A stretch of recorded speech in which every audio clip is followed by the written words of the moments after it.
আমার ২২ বছরের কাজের লোক আমার ঘরেই ঘুমাত। তাকে আমি সবসময় সাধারণভাবেই দেখতাম। একদিন হঠাৎ সে আমার সামনে এসে বলল, ম্যাডাম, দয়া করে আমাকে ছোট চোখে দেখবেন না। সেই রাতে যখন আমি তার দিকে তাকালাম, আমি অবাক হয়ে গেলাম। রমেশ এখন আর আগের মতো যুবক নয়, বরং এক পরিপক্ক, পরিণত মানুষের মতো আচরণ করছিল।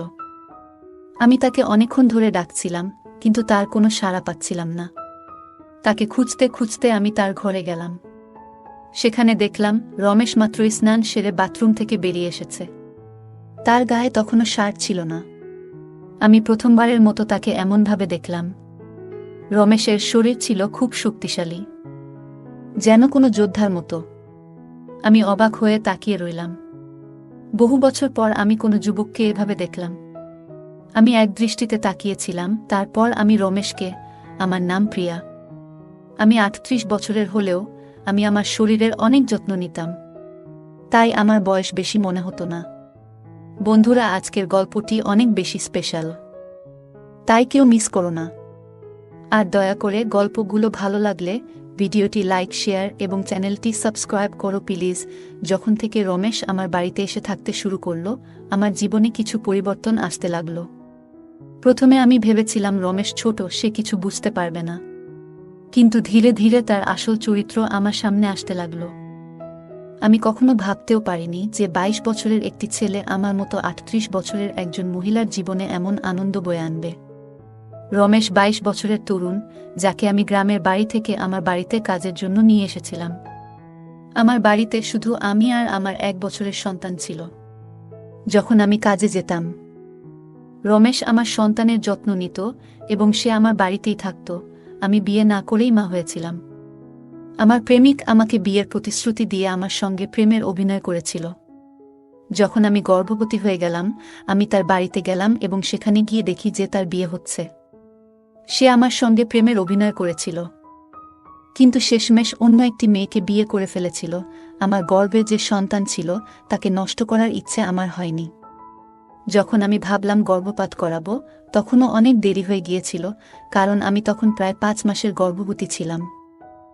আমার বাবা মা আমাকে এবং আমার সন্তানকে গ্রহণ করতে অস্বীকার করলেন, তাই আমি একাই থাকতে শুরু করলাম।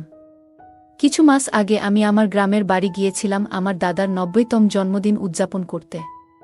আমার দাদু আমাকে সেই বিশেষ দিনের জন্য নিমন্ত্রণ পাঠিয়েছিলেন, তাই আমি গ্রামে গিয়েছিলাম। সেখানে আমার ছেলেকে শুধু আমার দাদাই ভালোবেসে কোলে তুলে নিয়েছিলেন। আমার ছেলে কুনাল তার সঙ্গে খেলছিল, এমন সময় অফিস থেকে আমার ফোন এলো। কিছুক্ষণের জন্য ফোনে কথা বলার জন্য আমি বাইরে গেলাম। আমি যখন বাইরে থেকে ফিরে এলাম, দেখলাম আমার ছেলে কুনাল আর দাদার কাছে নয়, বরং বাড়ির এক কর্মচারীর কাছে ছিল। আমি লক্ষ্য করলাম কুনাল সেই কর্মচারীর সঙ্গে বেশ আনন্দের সঙ্গে খেলছে।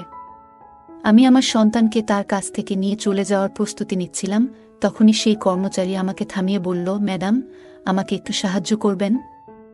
আমার টাকার প্রয়োজন নেই, আমার কাজের প্রয়োজন। সে নিজেকে পরিচয় দিয়ে বলল, আমি রমেশ। আমি আগে এই বাড়ির গবাদি পশুর খোয়ারের দেখাশোনা করতাম, কিন্তু এখন বড় সাহেব গবাদি পশু বিক্রি করার কথা ভাবছেন। যদি আপনার কাছে কোনো কাজ থাকে, দয়া করে আমাকে দিন, আমার খুব প্রয়োজন। আমার বাবা মাও দিনমজুরি করেন, তাই আমার কাজের খুব প্রয়োজন। তখন আমি বললাম, আমার সন্তানের যত্ন নেওয়ার জন্য একজনের প্রয়োজন, কিন্তু এর জন্য তোমাকে শহরে যেতে হবে। আমি এই কাজের জন্য তোমাকে প্রতি মাসে ৭,০০০ টাকা দেব। রমেশ আমার প্রস্তাব শুনে শহরে আসতে রাজি হয়ে গেল। কুনাল তার সঙ্গে বেশ ভালোভাবে থাকত। এটা দেখে আমি রমেশকে আমার বাড়িতে নিয়ে আসার সিদ্ধান্ত নিলাম। রমেশ তখন থেকেই আমার বাড়িতে থাকত। সে বলেছিল প্রতি ৪ মাস পরপর যখন কিছু টাকা জমা হবে, তখন সে তার গ্রামে ফিরে যাবে। রমেশ সারা দিন আমার সন্তানের যত্ন নিত এবং ঘরের কাজে আমাকে সাহায্য করত। ১ মাস হয়ে গেছে রমেশ আমাদের বাড়িতে এসেছে, আর এই ১ মাসে সে নিজের কাজকে খুবই আন্তরিকতার সঙ্গে করেছে। তাকে আমার খুবই ভালো লাগত। রমেশের যত্নে আমার সন্তানের স্বাস্থ্যের উন্নতি হতে শুরু করেছিল এবং আমি অবাক হয়ে দেখলাম যে আমার ছেলে কুনাল, যে আমাকে আগে অনেক বিরক্ত করত, এখন রমেশের হাত থেকে খুব ভালোভাবে খাবার খাচ্ছে। আমি রমেশকে আমার বাড়িতে থাকার জন্য একটি আলাদা ঘর দিয়েছিলাম। একদিন রাতে আমার ছেলে খুব কাঁদছিল এবং কিছুতেই থামছিল না। তার কান্নার শব্দ শুনে রমেশ আমার ঘরে এসে কুনালকে আমার কাছ থেকে নিয়ে নিল। রমেশের কাছে যেতেই আমার ছেলে কুনাল একদম শান্ত হয়ে গেল। রাত অনেক হয়ে গিয়েছিল, কুনাল রমেশকে ছেড়ে দিতে চাইছিল না, তাই আমি রমেশকে আমার ঘরেই থেকে যাওয়ার জন্য বললাম। সেদিন আমি অনেক সুন্দর একটি পোশাক পরেছিলাম। সে আমার কথায় রাজি হয়ে গেল। সকালে আমি ঘুম থেকে উঠলাম, তখন দেখি কুনাল রমেশকে জড়িয়ে ধরে ঘুমাচ্ছে। সেই দৃশ্য দেখে আমার মনে হল, রমেশ সত্যিই আমার সন্তানের জন্য একজন আদর্শ দেখাশোনাকারী হয়ে উঠেছে।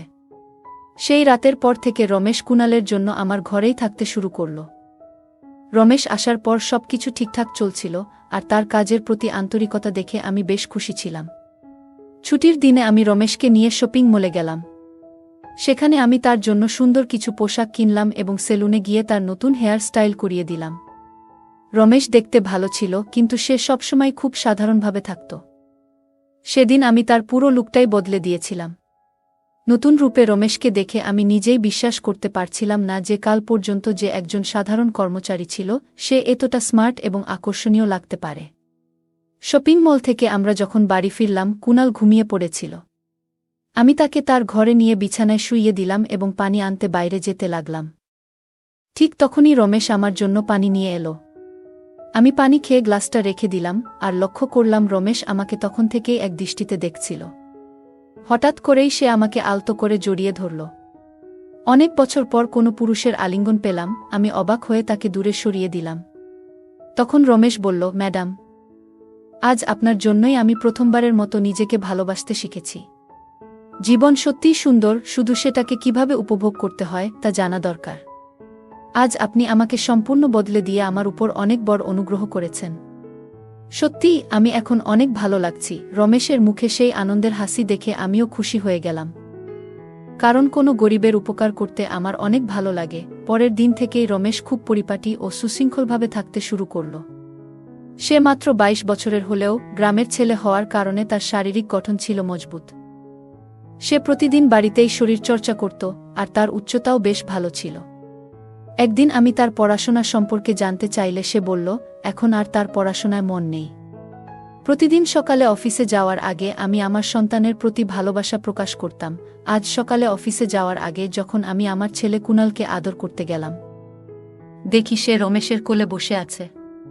হঠাৎ আমার ছেলে কুনাল মুখটা ঘুরিয়ে নেয়, আর আমার ঠোঁট অজান্তে রমেশের গালে স্পর্শ করে।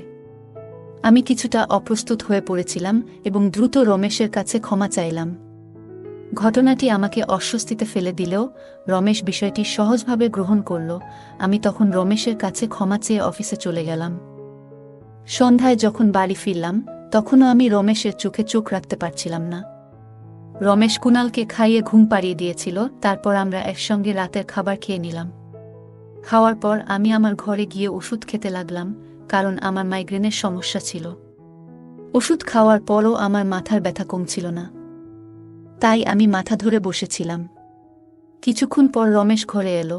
আমাকে এমন অবস্থায় দেখে সে জানতে চাইল কি হয়েছে। আমি বলার পর সে আমার মাথায় ধীরে ধীরে মালিশ করতে শুরু করল। রমেশ এর মালিশে আমার মাথার ব্যথা ধীরে ধীরে কমতে শুরু করল, আর আমি আস্তে আস্তে গভীর ঘুমে ডুবে গেলাম। সেই রাতে আমার ঘুম খুবই ভালো হয়েছিল। পরের দিন আমাদের অফিসে ট্র্যাডিশনাল ডে উদযাপন ছিল। আমি ঠিক করেছিলাম যে সেদিন গুজরাটি পোশাকে সাজব। আমি ঘাঘরা পরেছিলাম, কিন্তু স্কার্টের গিট বাঁধতে গিয়ে বেশ অসুবিধায় পড়েছিলাম। আমার কোনো সহায়তা ছিল না, তাই আমি ঘরে কাজ করা রমেশকে ডেকে গিট বাঁধতে বললাম। গিট বাঁধার সময় তার হাত আমার পিঠের উপর দিয়ে স্পর্শ করছিল। আমি বিষয়টাকে গুরুত্ব দেইনি, কারণ তখন আমার কাছে আর কোনো উপায় ছিল না। প্রস্তুত হয়ে যখন আমি বের হতে যাচ্ছিলাম, তখন রমেশ আমাকে থামিয়ে দিল। রমেশ ঘর থেকে কাজল নিয়ে এসে আমার কানের পেছনে লাগিয়ে বলল, ম্যাডাম, এখন আপনাকে আর কেউ নজর দিতে পারবে না। আপনি সত্যিই খুব সুন্দর লাগছেন। আপনি এমনিতেই অনেক সুন্দর, আর আজকে আরও সুন্দর লাগছেন। তার কথা শুনে আমি হেসে ফেললাম এবং বাইরে বেরিয়ে পড়লাম। সেদিন সন্ধ্যায় যখন আমি বাড়ি ফিরলাম, তখন আমার সঙ্গে আমার এক বান্ধবী এবং তার বন্ধু ছিল। রমেশ সেদিন অসাধারণ খাবার তৈরি করেছিল। আমার বান্ধবী পরের 4 দিন আমার বাড়িতে থাকার সিদ্ধান্ত নিয়েছিল, আর তার বন্ধু আমাদের সঙ্গে পরের 3 দিন ছিল। পরের দিন রাতে রমেশ খাবার তৈরি করে আমার বান্ধবী তানিয়া এবং তার বন্ধুকে ডেকে খেতে বলল, কিন্তু তারা নিজেদের ঘরে বসে পানীয় খাচ্ছিল। তানিয়া অনেকটাই পান করে ফেলেছিল এবং খাওয়া ছাড়াই ঘুমিয়ে পড়েছিল, আর তার বন্ধু সুনীল আমাদের সঙ্গে খাবার টেবিলে বসে খেতে শুরু করল। সুনীল আমাকে উদ্দেশ্য করে বলল, প্রিয়া, তুমি তো তানিয়ার থেকেও সুন্দর। সুনীলের কথায় রমেশ তার দিকে রাগী দৃষ্টিতে তাকালো এবং খাওয়া শেষ করে নিজের ঘরে চলে গেল। সুনীলে চলে যাওয়ার পর সে আমার কাছে এসে বলল, ম্যাডাম, আপনার এই ধরনের বন্ধুরা আমার ভালো লাগছে না। তখন আমি রমেশকে ধমক দিয়ে বললাম, আমি তোকে পরিবারের সদস্যের মতো মনে করি, এর মানে এই নয় যে তুই আমার অতিথিদের নিয়ে কিছু বলবি। তোর কাজ হচ্ছে বাড়িতে আসা অতিথিদের সেবা করা, তুই শুধু সেটাই করবি। আমাকে শেখানোর চেষ্টা করার দরকার নেই। আমি আমার ঘরে চলে গেলাম। যদিও আমি রমেশকে ধমক দিয়েছিলাম, তবুও সে আমার জন্য পানি নিয়ে এলো। আমি আমার ওষুধ খেয়ে পানি পান করে শুয়ে পড়লাম। সেদিন রমেশ আমার ঘরে ঘুমাতে আসেনি বলে মনে হচ্ছিল, কিন্তু সকালে ঘুম ভাঙতেই দেখি সে আমার পাশে শুয়ে আছে। সকালে ঘুম থেকে উঠতেই দেখি তানিয়া আমার সামনে দাঁড়িয়ে আছে এবং তার মুখে বিরক্তির ছাপ। রমেশকে সামনে আনা হলো, তার হাতে তানিয়ার ওড়নাটা বাঁধা ছিল। তানিয়া ক্ষুব্ধ কণ্ঠে বলল, তোমার এই গ্রাম্য কাজের লোকটা আমার বন্ধুর হাত ভেঙে দিয়েছে। রমেশ তখন মাথা নাড়ল এবং শান্তভাবে বলল, ম্যাডাম, আমি কিছুই করিনি। রাতে সুনীল সাহেব মদ্যপ অবস্থায় ছিলেন, সম্ভবত তার ভারসাম্য হারিয়ে পড়ে গিয়েছিলেন। আমি তো সুনীল সাহেবের উপর হাত তুলতে যাব কেন? তানিয়া তখনও কিছুটা অস্বাভাবিক অবস্থায় ছিল বলে মনে হল। রমেশ আমার জন্য তাদের কাছে ক্ষমা চেয়ে নিল। তানিয়া ও সুনীল তখন সেখান থেকে চলে গেলেন এবং রমেশ আমার কাছেও ক্ষমা চাইতে শুরু করল। আমি জানতাম রমেশ কোনো ভুল করেনি। আজ আমি ছুটি নিয়েছিলাম কারণ কয়েকদিন ধরে আমি খুব ব্যস্ত ছিলাম। তাই ভাবলাম আজ একটু নিজেকে সময় দেব। সকালের নাশতা করার পর আবারও 1 ঘন্টার জন্য ঘুমিয়ে পড়লাম। আমার ছেলে কুনালও আমার সঙ্গে ঘুমিয়ে পড়েছিল। ঘুম থেকে উঠে মনে হলো 1 কাপ চা খুব দরকার। আমি রমেশকে ডেকে চা বানানোর জন্য বললাম। আমি তাকে অনেকক্ষণ ধরে ডাকছিলাম, কিন্তু তার কোনো সাড়া পাচ্ছিলাম না। তাকে খুঁজতে খুঁজতে আমি তার ঘরে গেলাম। সেখানে দেখলাম রমেশ মাত্রই স্নান সেরে বাথরুম থেকে বেরিয়ে এসেছে। তার গায়ে তখনও শার্ট ছিল না। আমি প্রথমবারের মতো তাকে এমনভাবে দেখলাম। রমেশের শরীর ছিল খুব শক্তিশালী, যেন কোনো যোদ্ধার মতো। আমি অবাক হয়ে তাকিয়ে রইলাম। বহু বছর পর আমি কোনো যুবককে এভাবে খালি শরীরে দেখলাম। আমি এক দৃষ্টিতে তাকিয়েছিলাম, আমার যেন হুঁশ ছিল না। এই মুহূর্তে রমেশ আমাকে ডাক দিল। তখন দেখি সে শার্ট পরে আমার সামনে দাঁড়িয়ে আছে, কিন্তু আমি তখনও তাকিয়ে আছি, যেন আমার মনোযোগ ছিল অন্য কোথাও। রমেশ আমার চোখের সামনে হাতের চুটকি বাজালো। আমি হুঁশে ফিরলাম। তাকে বললাম, আমার জন্য 1 কাপ চা বানিয়ে দাও। আজকের দিনটা আমি নিজের জন্য একটু আলাদা করে রেখেছিলাম। তাই দুপুরবেলা নিজের ঘরে বসে রিল্যাক্স করার জন্য ত্বকের যত্ন নিচ্ছিলাম। আমি তখন শর্টস আর গাউন পরেছিলাম এবং আমার পায়ের ওয়াক্সিং করছিলাম। ওয়াক্সিং করার সময় একটু বেশি গরম ওয়াক্স পায়ে পড়ে যায়, যার ফলে পা পুড়ে যায়। ব্যথায় আমার মুখ দিয়ে শব্দ বেরিয়ে গেল। আমার ব্যথার শব্দ শুনে রমেশ দ্রুত ঘরে আসে। সে এসে পায়ের পুড়ে যাওয়া অংশ থেকে গরম ওয়াক্স সরিয়ে দেয় এবং সেখানে সাবধানে ক্রিম লাগিয়ে দেয়। তার সাহায্য আমার পায়ে স্বস্তি এনে দেয়, যদিও তার স্পর্শের কারণে আমি কিছুটা অস্বস্তি বোধ করছিলাম। রমেশ ও আমি ঘরের কিছু কাজ করছিলাম, কিন্তু আমার মধ্যে তখন কিছু অনুভূতি তৈরি হচ্ছিল যা বোঝানো কঠিন। হঠাৎ রমেশের চোখ আমার দিকে পড়তেই আমি ব্যথার কারণে আবার একটু কুঁকিয়ে উঠলাম। রমেশ চিন্তিত মুখে বলল, ম্যাডাম, আপনি এখন বিশ্রাম নিন। বাকি যা দরকার আমাকে বলুন, আমি সব ঠিক করে দেব। আমি তাকে আমার পায়ের বাকি অংশের ওয়াক্সিং করার জন্য বললাম। রমেশ আমার কথা মতো কাজ করল, এমনকি আমার মুখেও হালকা ম্যাসাজ করে দিল। তার স্পর্শে আমি বেশ আরাম বোধ করলাম। আজকের ছুটির দিনটা আমার জন্য বেশ শান্তিপূর্ণ ছিল। রমেশ সত্যিই সব দিক থেকেই নিখুঁত ছিল, কোনো কাজই তার জন্য কঠিন মনে হতো না। আজকে রাত নামতেই আমি তাকে আমার ঘরে না থাকার জন্য অনুরোধ করলাম। দিনের বেলায় আমি ঘরে থাকি না, তাই অন্তত রাতটা আমি আমার সন্তানের সঙ্গে একান্তে কাটাতে চেয়েছিলাম। প্রতিবার রমেশ ঘরে থাকা আমার পছন্দ হতো না, তাই আজ রাতে তাকে অন্য ঘরে থাকার জন্য বললাম। দিনগুলো এভাবেই চলতে থাকল। কিছুদিন রমেশ ছাড়া আমার ছেলে কুনাল রাতে ঘুমাতে পারত না, কিন্তু ধীরে ধীরে সে কান্না বন্ধ করল। এদিকে আমি নিজেও কিছু পরিবর্তন অনুভব করতে শুরু করলাম। প্রতিদিন সকালে ঘুম থেকে উঠলেই শরীর ভারী লাগতে শুরু করল। হঠাৎ এই পরিবর্তন কেন হচ্ছে তা বুঝতে পারছিলাম না। আমার শরীরের যন্ত্রণা এতটাই বেড়ে গিয়েছিল যে বিছানা থেকে ওঠারও ইচ্ছা থাকত না। তাই আমি অফিস থেকে 1 সপ্তাহের ছুটি নিয়ে নিলাম, যেন কিছুটা বিশ্রাম নিয়ে সুস্থ হয়ে উঠতে পারি। এই সময়ে কুণাল প্রায় পুরোটা সময় রমেশের সঙ্গে কাটাচ্ছিল। মাঝে মাঝে আমার ছেলের খিদে পেলে কুণালকে আমার কাছে নিয়ে আসত। আজ আমি আমার কোমর ধরে বসেছিলাম। রাতের বেলায় রমেশ 1 গ্লাস পানি নিয়ে আমার ঘরে আসে। আমার কোমরের উপর হাত দেখে সে বুঝে গেল আমার কোমরে খুব ব্যথা হচ্ছে। রমেশ বলল, ম্যাডাম, যদি আপনার কোনো আপত্তি না থাকে আমি আপনার কোমরে একটু মালিশ করে দিতে পারি। আমার কোমরের ব্যথা এতটাই তীব্র ছিল যে আমি তার প্রস্তাবে রাজি হয়ে গেলাম। মালিশ শুরু করার আগে আমি ঘরের বড় লাইট বন্ধ করে ছোট্ট জিরো বাল্বটা জ্বালিয়ে দিলাম, যেন পরিবেশটা আরও শান্তিপূর্ণ হয়। রমেশ যখন কোমরে হালকা চাপ দিয়ে মালিশ করছিল আমি বেশ স্বস্তি অনুভব করছিলাম। মালিশ শেষ হওয়ার পর মনে হলো যেন আমার ব্যথা একেবারে হাওয়ায় মিলিয়ে গেল। মালিশ করার সময় রমেশ আমাকে জিজ্ঞেস করল, ম্যাডাম, আপনার কি কখনো কুণালের বাবাকে মনে পড়ে না? আপনি এত সুন্দর এবং তরুণী হয়ে একা কেন? তার প্রশ্নের কোনো সঠিক উত্তর আমার কাছে ছিল না। আমি শুধু বললাম, হয়তো এই প্রশ্নের উত্তর আমার কাছেও নেই। সেই মুহূর্তে কথোপকথনটা শেষ হয়ে গেল। রমেশের মালিশে আমার এত ভালো লাগলো যে আমি গভীর ঘুমে তলিয়ে গেলাম। 2 দিন পর এমন একটা দিন আসলো যেদিন আমি আমার প্রিয়জনের সঙ্গে প্রথম দেখা হয়েছিল। সেই দিনটা শেষমেশ এসে গেল। সারাদিন আমি নিজেকে কোনো না কোনো কাজে ব্যস্ত রাখার চেষ্টা করলাম যাতে তার কথা আমার মনে না আসে। কিন্তু রাতের অন্ধকারে তার কথা খুব মনে পড়ছিল। সে এখন আমার সঙ্গে নেই, তবে সে আমার সন্তানের বাবা। কুণালকে দেখলেই প্রতিদিন তার কথা মনে পড়ে। আজ আমি আর আমার আবেগ ধরে রাখতে পারলাম না। ঘরে বসে হঠাৎ কান্নায় ভেঙে পড়লাম। আমার ছেলে আমার পাশে ঘুমাচ্ছিল, কিন্তু তখন আমি সেটাও খেয়াল করিনি। আজ এমন কি আমি আমার ওষুধও খেতে ভুলে গিয়েছিলাম। রাতে রমেশ 1 গ্লাস পানি নিয়ে আমার ঘরে ঢুকল। আমাকে কাঁদতে দেখে সে আমাকে পানি পান করালো। আমি কিছুটা স্থির হলে সে আমাকে ওষুধ দিল। আমার কান্নার আওয়াজ শুনে আমার ছেলে কুণাল কিছুটা নড়াচড়া করতে লাগল। তখন রমেশ আমাকে নিজের ঘরে নিয়ে গেল। সেখানে গিয়ে আমি নিজের আবেগ সামলাতে না পেরে হঠাৎ রমেশকে জড়িয়ে ধরলাম। আমার অনুভূতিগুলো যেন বসেছিল না। আমার দুঃখের কারণ শুনে রমেশ নীরবে আমার চোখের জল মুছে দিল। আমি তার কাঁধে হাত রেখে বললাম, আজ আমি তোমার পাশে থাকতে চাই, একটু সান্ত্বনার খোঁজে। রমেশ কিছুটা বিস্মিত হয়ে বলল, ম্যাডাম, আমি তো এসব বুঝি না। তার কথা শুনে আমি হেসে ফেললাম এবং তাকে সান্ত্বনা দিয়ে পাশে বসালাম। সেই রাতে আমি তার ঘরেই ছিলাম। কিন্তু সকালে ঘুম থেকে উঠে দেখলাম সে সেখানে নেই, শুধু তার শার্টটা পরে আছে। বাইরে গিয়ে দেখলাম রমেশ কুণালকে দুধ আর বিস্কুট খাওয়াচ্ছে।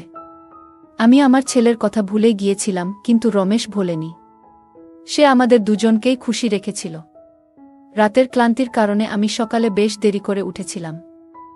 সারাদিন রমেশ আমার সঙ্গে চোখ মিলায়নি। আজ আমার বন্ধু তানিয়া আমার সঙ্গে দেখা করতে এলো।